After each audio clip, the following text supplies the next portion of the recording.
La ville de Maroua est désormais confrontée à une menace du choléra. Selon les dernières informations, 3 décès liés à l'épidémie ont déjà été enregistrés avec de nouveaux cas signalés dans la région de l'extrême nord.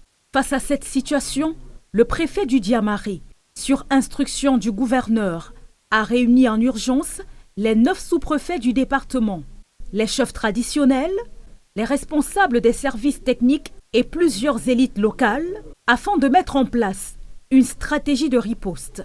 L'objectif est de renforcer la sensibilisation des populations, d'intensifier les mesures de prévention et de coordonner les actions afin d'éviter la propagation rapide de la maladie.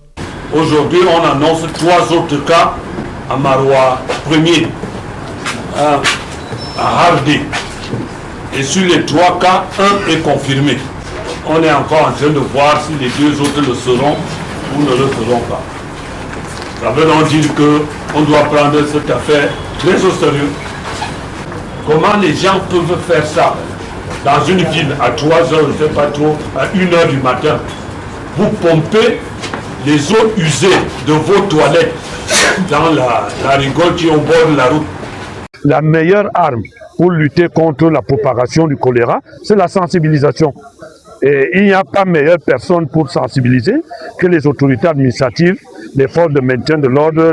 Au cours de la rencontre, les autorités ont appelé à la mobilisation de tous les acteurs administratifs, communautaires et religieux, tout en insistant sur le respect strict des règles d'hygiène. À l'heure actuelle, il y a donc 2 arrondissements qui sont touchés, notamment Maroua 1er et Maroua 3e, avec des cas qui sont donc positifs.